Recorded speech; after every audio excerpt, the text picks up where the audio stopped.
بسم اللہ الرحمن الرحیم ان اللہ مع الصابرین.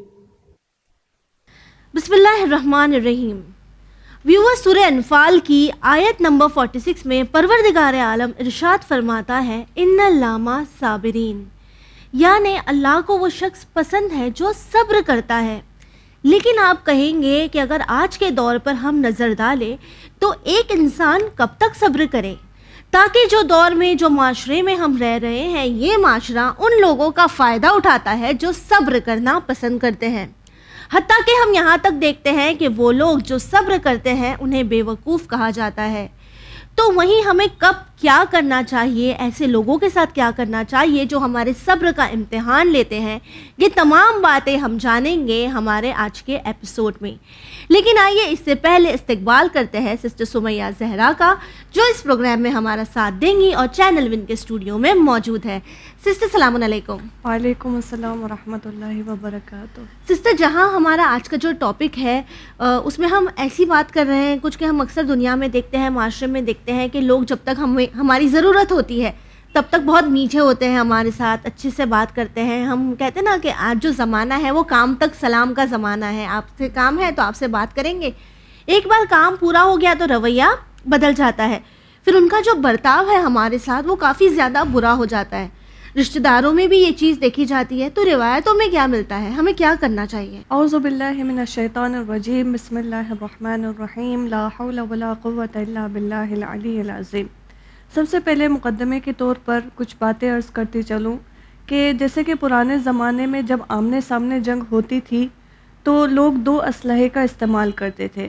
سب سے پہلے چیز جو ایک سپاہی کے پاس ہوتی تھی وہ تھی ایک زرہ کا کام تھا بدن کو چھپانا، پروٹیکٹ کرنا، دشمن کے خطرات سے اپنے بدن کو محفوظ رکھنا. جیسے دشمن اگر تلوار سے وار کرتے تھے تو بدن کو کوئی نقصان نہیں ہوتا تھا.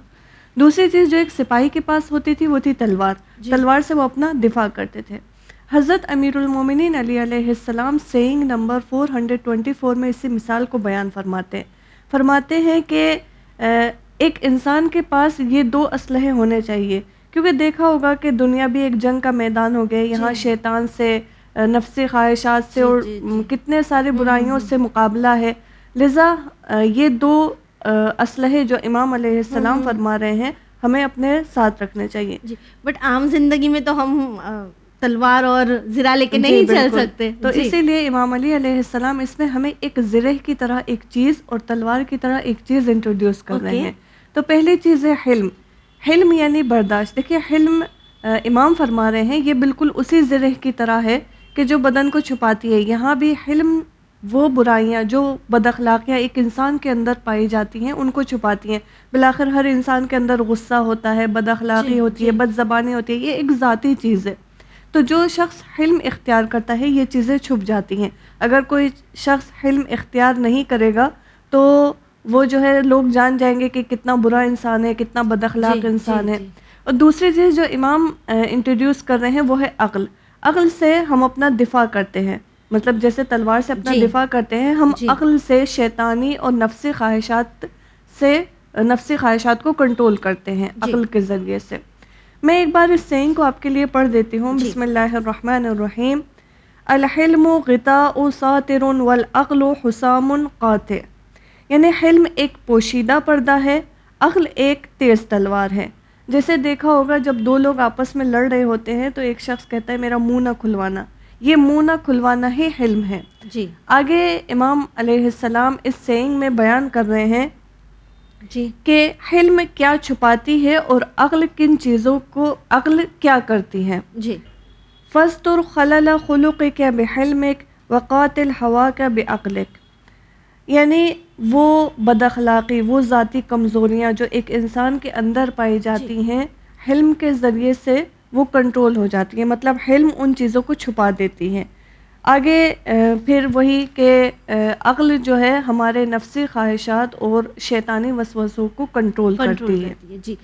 جس طرح آپ نے ہمیں بتایا یہ تو پھر ہمارے لیے دو نعمتوں کی طرح ہو گئی کہ اگر ہم حلم اختیار کریں یعنی برداشت کریں اور عقل کا استعمال کریں تو ہم بہت ساری مشکلوں سے بچ سکتے ہیں.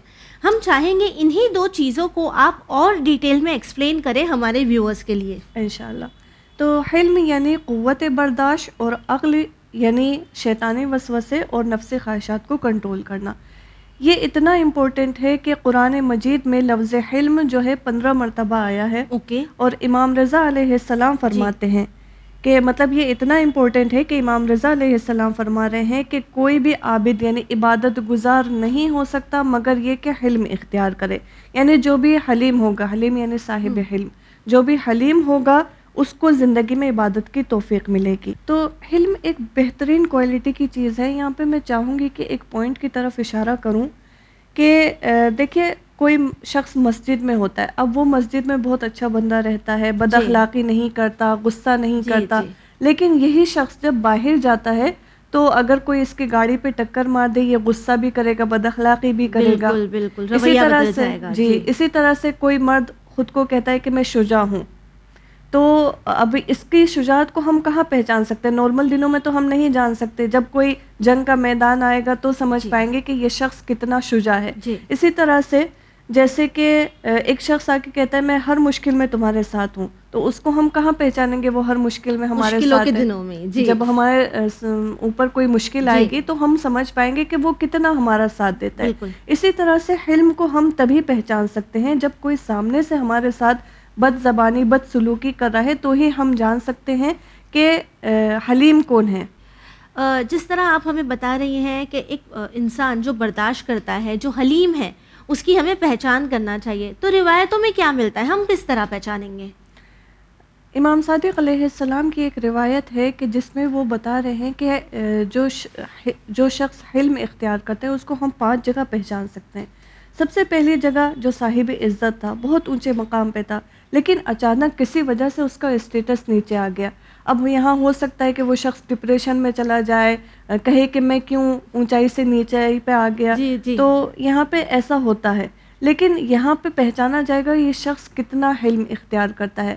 اگر یہ شخص صاحب حلم ہوگا تو کہے گا کوئی مسئلہ نہیں، ایک دن لوگوں کے کام آ رہا تھا، اب نہیں کام آ رہا ہوں، انشاءاللہ خدا چاہے گا تو دوبارہ میں لوگوں کے کام آؤں گا.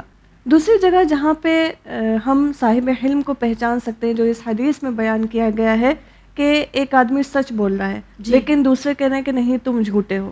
بی بی زہرا سلام اللہ علیہا سچ کہہ رہی تھی کہ امام علی علیہ السلام کو میرے بابا نے اپنا وصی و جانشین بنایا ہے. کیا تمہیں غدیر یاد نہیں کہ میرے بابا نے امام علی علیہ السلام کو اپنا ولی و جانشین بنایا ہے، اپنا وصی بنایا ہے؟ لیکن اس دور کے امت نے بات نہ مانی اور بی بی زہرا سلام اللہ علیہا کو صبر اختیار کرنا پڑا.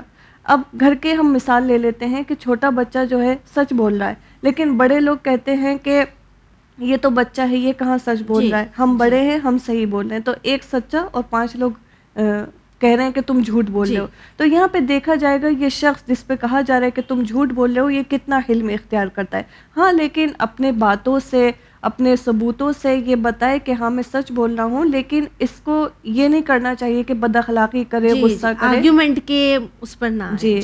تو تیسری جگہ جہاں پہ حلم کو پہچانا جا سکتا ہے وہ کہ جو حق کی طرف دعوت دے رہے ہیں لیکن لوگ اس کو نہیں مان رہے، مطلب لوگ ان کی بات کو نہیں مان رہے. جیسے امام حسین علیہ السلام عاشور کے دن لوگوں کو حق کی طرف بلا رہے تھے لیکن لوگوں نے بات نہ مانی. چوتھی جگہ جہاں پہ صاحب حلم کو پہچانا جا سکتا ہے وہ کہ جہاں بے گناہ کسی کو قصوروار بنا دیا جائے، جیسے کہا جائے کہ یہ غلطی تمہاری ہے، تم نے ہی کیا ہے. ایسا بھی ہو جاتا ہے کہ لوگ اتنے بڑے بڑے الزام لگا دیتے ہیں، جیل میں ڈال دیتے ہیں. تو یہاں پہ دیکھا جائے کہ یہ شخص کتنا حلم اختیار کرتا ہے، واپس سے غصہ کرتا ہے، بد اخلاقی کرتا ہے، لیکن ہاں ثبوتوں سے، گواہوں سے اپنی حقانیت کو ثابت کرے کہ میں صحیح ہوں، لیکن بد اخلاقی اور بد زبانی نہیں کرنی چاہیے. تو یہاں پہ حلم اختیار کرنا چاہیے. 5ویں جگہ وہ کہ جب وہ اپنا حق مانگے، بی بی زہرا سلام اللہ علیہا اپنا حق مانگنے دربار میں گئی تھی کہ فدق میرا حق ہے، لیکن لوگ بات نہیں مانتے. تو یہاں پہ بھی حلم اختیار کرنا چاہیے اور بی بی زہرا سلام اللہ علیہا نے حلم اختیار کیا. یہ بہت بڑا ہنر ہے. بالکل ٹھیک، ایک بہترین مثال پیش کی ہمارے سامنے. لیکن سسٹر جہاں اگر ہم آج کے دور پر نظر ڈالیں تو اکثر ہم دیکھتے ہیں کہ جب کوئی برداشت کرتا ہے، ٹھیک ہے، جب کوئی صبر کرنے لگتا ہے، حلم اختیار کرتا ہے، تو لوگ اس پہ اور ظلم کرنے لگتے ہیں. یہ کچھ اس طرح کا ہو جاتا ہے کہ ہم نے سامنے والے کو ایک کھلی چھوٹ دے دی ہے کہ آپ جو کرنا چاہے وہ کرے، ٹھیک ہے، تاکہ وہ یہ سوچتا ہے ارے یہ تو برداشت کر لے گا، یہ کہاں مجھ سے لڑنے والا ہے، یا یہ کہاں مجھے جواب دینے والا ہے. تو ایسے میں کس حد تک اس حلم کو مطلب یعنی برداشت کو ہمیں جاری رکھنا ہے، قائم رکھنا ہے؟ جی بالکل، اچھے پوائنٹ کی طرف آپ نے اشارہ کیا ہے. ایک روایت ہے کہ مرحوم علامہ مجلسی کی خدمت میں کچھ لوگ آئے اور آ کر کہنے لگے کہ فلاں فلاں آپ کے بارے میں بات کر رہے تھے، بیٹھے ہوئے آپ کی غیبت کر رہے تھے. تو مرحوم علامہ مجلسی نے کہا پہلی بات تو جو تم کر رہے ہو یہ بھی گناہ ہے. جب کوئی کسی کے بارے میں کچھ باتیں بیان کرتا ہے تمہارے لیے یہ تمہیں حق نہیں بنتا کہ تم آ کے مجھے یہ باتیں بتاؤ، یہ بھی ایک طرح کا گناہ ہے. پھر مرحوم علامہ مجلسی نے ایک برتن تیار کیا جس میں خرمہ رکھا انہوں نے، اور ایک لیٹر لکھا کہ میں نے سنا ہے کہ تم نے میری غیبت کی ہے، تمہارے اس کام کی وجہ سے میرے گناہ معاف ہو گئے ہیں. مطلب جو قیامت کے دن ہے کہ جب نام اعمال پہ نگاہ پڑے گی اور لوگ اپنا نام اعمال کا ثواب کم پائیں گے کہ نہیں ہم نے تو بہت روزے رکھے، بہت نمازیں پڑھی، ثواب کہاں چلا گیا، تو پتہ چلے گا کہ یہ ثواب اور یہ عمل نیک اعمال کے جو ثواب تھا وہ سب ان کو منتقل ہو گیا جن کی ہم نے برائی کی تھی، جن کے ساتھ ہم نے برا برتاؤ رکھا تھا، تو وہ ادھر منتقل ہو جاتا ہے. ایک اور روایت میں ہے کہ رسول خدا صلی اللہ علیہ وآلہ وسلم فرما رہے ہیں کہ سب سے بڑا ہارا ہوا شخص وہ ہے کہ جب قیامت کے دن اپنے نام اعمال کو ثواب سے بھرا ہوا پائے گا، اس کے بہت ثواب ہوں گے نام اعمال میں، لیکن اسی وقت جن لوگوں کی اس نے برائی کی ہے، جن لوگوں کے ساتھ بدی کی ہے، برا سلوک کیا ہے، وہ لوگ وہاں آئیں گے اور اپنا حق مانگیں گے. اب اس کے پاس تو کچھ نہیں ہوگا دینے کے لیے، مجبوراً اس کو اپنے نام اعمال میں سے اپنا ثواب اس کے نام کرنا ہوگا، اس کے نام اعمال میں منتقل کرنا ہوگا. اسی طرح سے وہ آخر میں دیکھے گا کہ میرے نام اعمال خالی ہو چکا ہے. جی، یعنی ایک بہت ہی بڑا پیغام جاتا ہے یہاں ہمارے ویورز کے لیے. ویسے ماشاءاللہ ہمارے ویورز کافی اچھے ہیں، لیکن کافی بار جانے انجانے میں ہم زیادتی کر دیتے ہیں لوگوں کے ساتھ. تو ہمیں یاد رکھنا ہے کہ اگر سامنے والا ابھی برداشت کر رہا ہے، ٹھیک ہے، ابھی تو وہ آپ جو بھی ان کے ساتھ کر رہے ہیں وہ برداشت کر لے گا، لیکن پھر آپ کو آپ کی نیکیوں کے ذریعے قیامت کے دن آپ کو اپنی اچھائیاں، اپنی نیکیاں، اپنا ثواب انہیں دینا ہوگا. تو بہتر ہے کہ ہم اس زندگی میں ہی اپنے آپ کو بہتر بنا لیں تاکہ ہم اپنے ہی ثواب کی حفاظت کر سکیں. جی تو پھر یہاں پہ مرحوم علامہ مجلسی نے خرمہ جو دیا تھا کہ میں نے شکریہ کے طور پر تمہارے لیے یہ خرمہ بھیجا ہے، یہ ہے اوج حلم اور بردباری. یعنی ان کو نصیحت بھی کی، ان کو اس کام سے روکا بھی، اور صبر بھی کیا، برداشت بھی کیا. البتہ یہ کہ یہ کسی کے دین کے اصول کی پامالی بھی نہ ہو. جیسے کہ حرم حضرت معصومہ سلام اللہ علیہ ہمیں 2 بد حجاب لڑکیاں تھیں. اب ایک عالم دین نے جب دیکھا تو ان کو کہا کہ حجاب کر لو، لیکن وہ لوگ نہیں مانے. تو یہاں پہ وہ عالم دین نے کہا، تھوڑا سا آواز اونچی کر کے کہا، پہلے نرمی سے کہہ رہے تھے امر بالمعروف و نہی از منکر ہے یہ، تو جب وہ لوگ نہیں مانے تو آواز اونچی کر کے کہا کہ یا حجاب کرو یا پھر حرم سے باہر جاؤ. اسی طرح سے حضرت موسیٰ علیہ السلام کے وقت کچھ لوگ بکری پرست ہو گئے تھے، بکریوں کی پرستش کرتے تھے. جب حضرت موسیٰ علیہ السلام کو یہ خبر ملی تو ان لوگوں کو سمجھایا، لیکن وہ لوگ نہیں سمجھے. یہاں پہ حضرت موسیٰ علیہ السلام نے اپنی آواز کو اونچی کی اور ان کو اس طرح سے بتایا تاکہ وہ مان جائے. تو حلم بھی اختیار کیا اور ان کو سمجھایا بھی. لذا ہم کو چاہیے کہ حلم اختیار کریں، اپنی قوت برداشت کو بڑھائیں، اور ساتھ میں ہم دوسروں کو بھی سمجھائیں کہ جو تم کام کر رہے ہو، جو ہمارے ساتھ بدسلوکی کر رہے ہو، یہ ٹھیک نہیں ہے. ایک شعر ہے فارسی کا کہ میلہا ہمچون سگان خفتند اندریشان خیر و شر بن خفتند. اس کا خلاصتاً ترجمہ بتاتی ہوں کہ دیکھیے ہر انسان کے اندر خیر و شر ہوتے ہیں، یعنی برائی اور اچھائی ہوتی ہیں، اور یہ سوئے ہوئے رہتے ہیں. یہ انسان جب کوئی کنڈیشن آتی ہے تو ہی یہ جاگتے ہیں. تو ہمیں کوشش یہ کرنی ہے کہ ان کو نہ جلائیں، ان کو سوتے رہنے دیں. ایک واقعہ ہے کہ جب کربلا میں مشی اسٹارٹ ہوئی تھی تو اس وقت جو قافلے ہوتے تھے ان کو علماء ہینڈل کرتے تھے. تو ایک قافلہ جب حرم امام علی علیہ السلام کے اطراف سے گزر رہا تھا اور گنبد امام علی علیہ السلام نظر آنے لگی تو یہ عالم دین خود کو نہیں روک پائے اور زور زور سے رونے لگے. مطلب خود کو کنٹرول نہیں کر پائے. لوگوں نے ان کو کہا کہ صبر کیجئے. مطلب شہادت امام ان کو یاد آئی، امام کے ساتھ ہوئے برے واقعات ان کو یاد آئے، تو اس وجہ سے وہ خود کو نہیں روک پائے. تو یہ حلم نارمل دن میں وہ ایسے نہیں تھے. جہاں انہوں نے امام علی علیہ السلام کی گنبد کو دیکھا تو ایسے ہوئے. اسی طرح سے یہی کاروان جب ہوٹل پہ گئے تو ایک روم کی وجہ سے 2 لوگ آپس میں لڑ رہے تھے.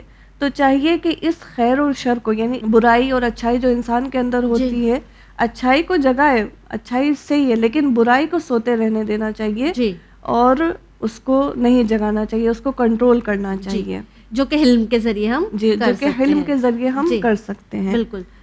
سسٹر، جس طرح سے آپ نے بہت ہی بہترین واقعات ہمارے ساتھ شیئر کیے، اور خاص کر کے وہ جو آپ نے آیت اللہ کا انسیڈنٹ شیئر کیا کہ کس طرح انہوں نے سامنے والے کو احساس دلایا کہ انہیں برائی نہیں کرنا چاہیے، غیبت کرنا صحیح بات نہیں ہے، اسی طرح آپ نے ذکر کیا تھا عقل کا، کہ عقل اور حلم کے ذریعے ہم دنیا میں کامیاب ہو سکتے ہیں. یہ دونوں چیزیں ہمارے لیے اسلحہ کے برابر ہے.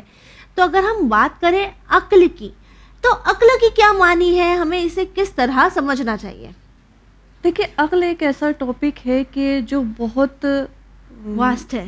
جی، لیکن یہاں پہ امام علی علیہ السلام نے بہت ہی سمپل اور آسان طریقے سے بتایا ہے کہ عقل کیا کرتی ہے. دیکھیے، عقل جو ہے خیر اور شر کو پہچان سکتی ہے.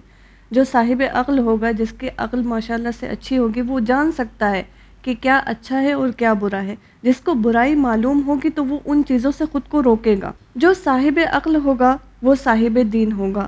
عقل یہ نہیں کہتی کہ خیانت کرے، عقل کہتی ہے کہ امانت داری رکھیں. تو پیغمبر اکرم کو ہم کہتے ہیں مذکر مطلب عقل کے حکم کو یاد دلانے والے. تو 2 چیز انسان کے عقل میں، دیکھیے بہت سے لوگوں کی عقل کم ہوتی ہے، اسی لیے وہ خیر و شر کو پہچان نہیں سکتے. تو 2 چیزیں انسان کے عقل میں اضافہ کرتی ہیں. ایک تو یہ کہ وہ اچھے لوگوں کے ساتھ ملے، مجرب لوگوں کے ساتھ ملے، جو اخلاق میں بہت اچھے ہوتے ہیں، ان کے ساتھ تعلق زیادہ بنائیں. اور دوسری چیز ہے کہ علم مطلب زیادہ سے زیادہ مطالعہ کریں، اپنے علم میں اضافہ کریں، تو اس سے عقل بڑھتی ہے اور ہم اچھائی اور برائی کو جان سکتے ہیں. اور جو برائی ہوگی پھر ان سے ہم بچیں گے، اپنا دفاع کریں گے برائیوں سے. یہاں پہ ہم نے جو آپ کے سامنے بیان کیا، ایک چیز تھی حلم اور ایک چیز تھی عقل. دیکھیے، حلم ایک اور مثال میں آپ کے سامنے دوں. میاں بیوی آپس میں لڑ رہے ہوتے ہیں، تو قرآن کی آیت ہے کہ میاں بیوی ایک دوسرے کا لباس ہیں. تو یہاں پہ بہت سارے پوائنٹس نکل کے آتے ہیں، لیکن میں ایک پوائنٹ کی طرف اشارہ کرنا چاہوں گی. جیسے کوئی ہم لوگ کا لباس جو ہے وہ سردیوں میں بدل جاتے ہیں، ہم موٹے کپڑے پہنتے ہیں، لیکن جب گرمیاں ہوتی ہیں تو ہم ہلکے کپڑے پہنتے ہیں. تو ہمارا لباس گرمی اور سردی کو دیکھ کے بدلتا ہے. اسی طرح سے اگر مرد غصہ کر رہا ہے تو بیوی حلم اختیار کرے. تو جب بیوی غصہ کرتی ہے تو مرد کو چاہیے کہ خود کو کنٹرول کرے، اور جب مرد غصہ کرتا ہے تو بیوی کو چاہیے کہ خود کو کنٹرول کرے. تو یہ چیز ہم نے سیکھی کہ حلم ہم کو اختیار کرنا چاہیے. برے لوگ جو ہمارے ساتھ بد زبانی بد سلوکی کرتے ہیں تو ہم حلم اختیار کریں. اور دوسری چیز ہے عقل، کہ اس سے ہم نفسی خواہشات اور شیطانی وسوسوں سے اپنا دفاع کریں. تو پروردگار سے دعا ہے کہ پروردگار ہم سب کو توفیق دے کہ ہم ان 2 چیزوں پر عمل کر سکیں. بہت مشکل کام ہے، لیکن یہ کہ اگر عمل کریں گے انشاءاللہ اس دنیا میں بھی اور آخرت میں بھی عاقبت بخیر رہیں گی. جی بالکل ٹھیک، آمین. ضرور. آپ کا بہت بہت شکریہ اپنا قیمتی وقت دینے کے لیے. ویورز، آخر میں بس آپ سے یہی کہنا چاہیں گے کہ زندگی میں ہم تمام آگے بڑھنا چاہتے ہیں، ہم تمام چاہتے ہیں کہ ہمارے جانے کے بعد بھی لوگ ہمیں یاد رکھیں. تو اگر ہم اس چیز کا فارمولا ڈھونڈ رہے ہیں تو وہ یہی ہے کہ ہمیں برداشت اور عقل کے ذریعے دنیا کو ہینڈل کرنا ہوگا. اور اگر ہم ان دونوں چیزوں میں مہارت حاصل کر لیتے ہیں تو انشاءاللہ ہم دنیا اور آخرت دونوں میں کامیاب ہوں گے.